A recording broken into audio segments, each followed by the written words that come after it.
the early days, oh, a better nation, fair and free, Scotland.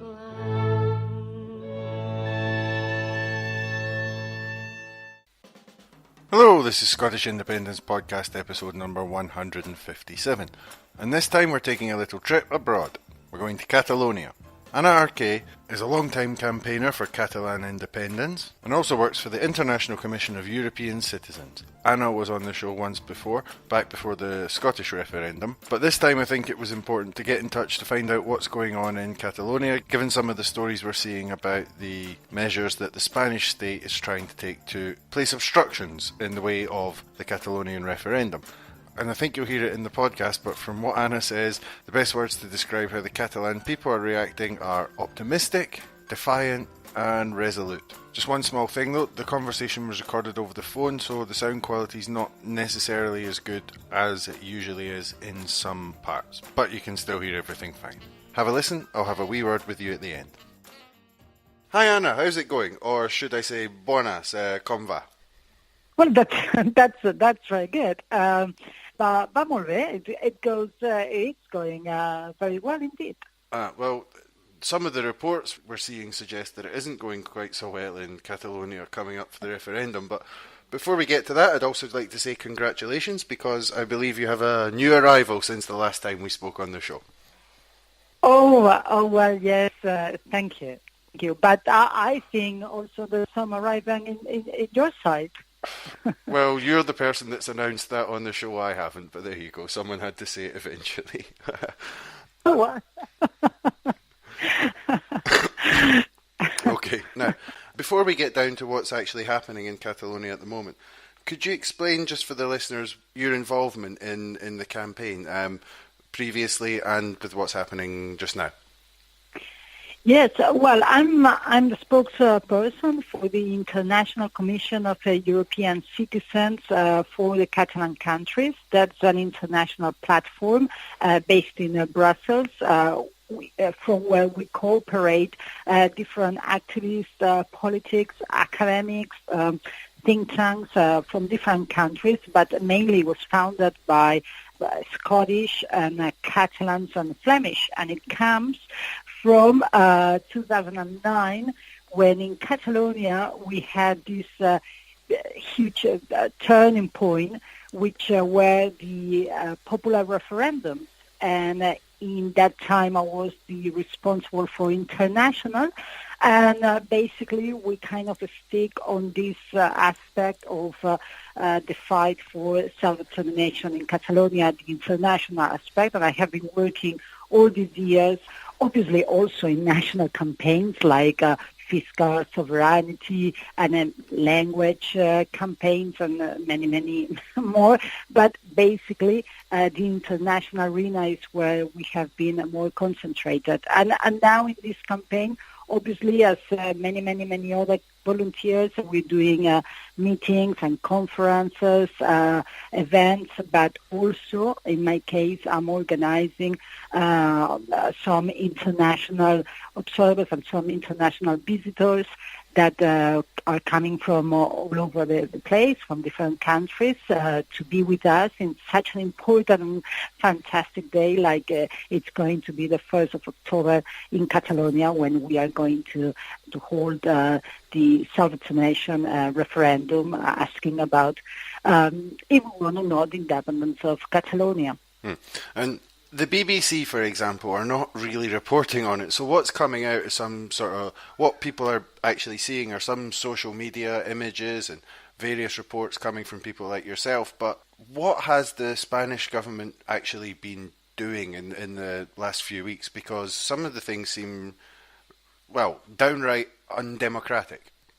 Well, yes, absolutely. But I was first saying that it's great how we are here, what's going on, precisely because I think the importance is that Catalans, we have made in these last years one more step forward, and it's an important and meaningful one, because at the moment, Catalans, we don't assume anymore as our problem. or the Spanish democratic shortage. So we knew back in 2009, when we started the popular referendums, which managed to get 1 million votes, 60,000 volunteers, for all these people that maybe don't know, from 2009, 2011, there was kind of a more silent revolution, but a very big one. And that process allowed us to put a mirror in front of our own politicians, the Catalan politicians, that maybe they were saying that they were nationalists, but at the really very important moments, they were not really acting or behaving like such nationalists, right, or independentists. So we put a mirror in front of them saying, well, look, we want a referendum of self-determination. What are you doing about it? Because you are always complaining about Madrid, but you say we are a nation. You say our parliament, it's sovereign. So why don't you use that, knowing that now the polls, thanks to the popular referendums, we are a social majority. Use it. And they didn't want to, but finally the social pressure was huge. And now we knew that once we were dismantling some of the not that sincere standings, positions from our own different political parties, once we were going to overcome that, as it has happened, thanks to the people, the last step were going to be Madrid, were going to be the Spanish state. And this is exactly what we were expecting, that now the mirror, not like the one we put to our politicians, it was a mirror about, are you or not independentists? What are you talking about and not doing? Now the mirror is different. It's like, okay, guys, look, we are a people, and we know that. We know we are a nation. I mean, we're not going to go down so far to actually argue if we are or we are not. There's actually international treaties back centuries ago, before you occupied our institutions and our private life with all your rules, that they were not our rules, that we can prove that. So there's no argue here. So we're going to exercise what we have entitled to, which are human rights, like the universal principle or right of self-determination of people. And we knew that at the time that we managed to transform the social Catalan majority into absolute majority of members of the Catalan parliament, we were going to do a referendum, and that is what's going to happen, that we will say to Spain, we're going to do this. What are you going to do? Are you actually going to agree to that? Or are you going to just, like always, doesn't matter who is ruling Spain, like always, you're going to deny it? And, well, they keep denying it. The difference now from past decades, centuries, is that at the moment we are all European citizens. And that, in this aspect, is kind of a good cushion, theoretically, because, they cannot use the force. The 7th article of the European Union Constitution that says very clear that if anybody uses force, police, military force to people in the European territory, they are eligible to be expelled, to be put out of the European Union. So they have a lot of troubles to actually behave as they used to. But still, they're going a long way. And as you well said, I mean, for 2 days ago, it was 15th of September, that was the International Day for Democracy. That very same day, the Spanish state attacked internationally democracy. I mean, they sent the police inside media, searching for ballot slips. Posters as well? They were trying to confiscate posters. Posters from the printers. They took out the ones that were already printed, and the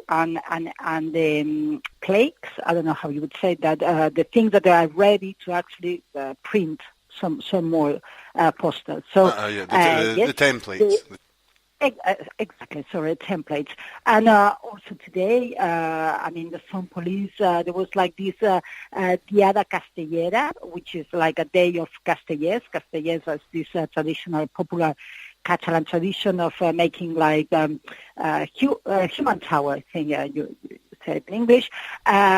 So that also assembled a lot of people, and the police were actually identifying those people who were giving out papers informing about the referendum. And they were taking down the names.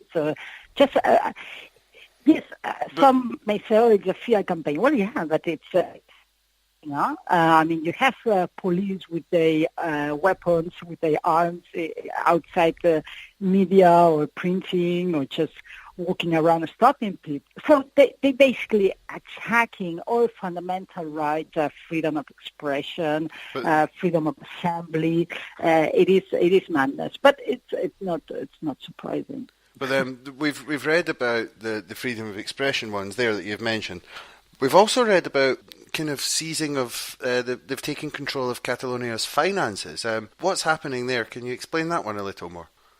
Yes. The thing is that Catalonia, we only collect 3-5% of the taxes that we generate. So it's not like we do have an economical independence that can be taken control over. I mean, that is to start with. But I think that somehow Spain likes to give the impression that suddenly something huge they have done on those terms, to give first impression that Catalonia is more independent than what we really are, and second, to give the image to the Spanish citizens that they're really going strong and serious because they think that's a good thing, because maybe it's a Spanish mentality, of course. People from Europe don't think that's such a good thing, but they do like if it's a good publicity for themselves to portray themselves to the Spanish citizens like a good thing. Oh, look, we are so strong, we're doing this. But reality is that, I mean, what they're saying, oh, now we're going to pay the public servants ourselves. And you're like, oh, okay, but I mean, it's like we are paying it, but it's just like a terms of procedure. I mean, they give us the money. They give us the money when they decide to give us the money, and things like this. So it's only we do have, we collect the taxes and we pay for the things, and now something has changed. No, we only collect 3-5%. So this control, it's already happening. Actually, this is not new. They decided to control Catalan finances.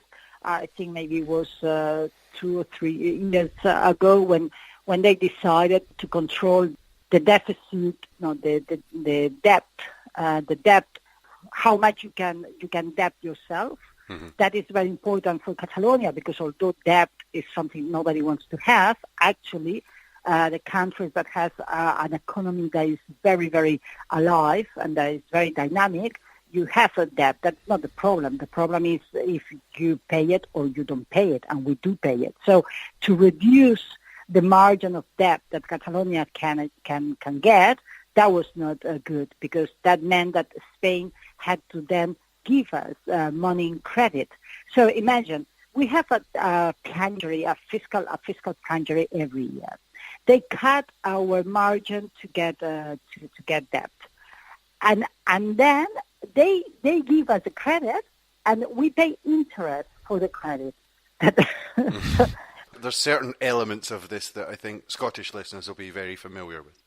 Yes, of course. Catalonia, I mean, it's the 20% of the Spanish economy, and we are very much in good position. We are the ones that we got the biggest investment, and most of the international investment comes to Barcelona, comes to Catalonia, and we are also the ones that we export the most, together with Catalan countries like País Valencià or Mallorca, the countries where Catalan is spoken.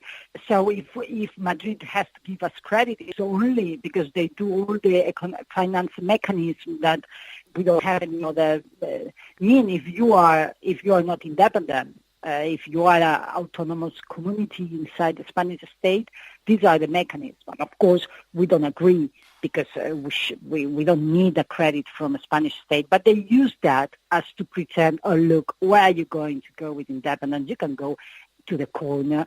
You need our credit. But all this is nonsense. It's just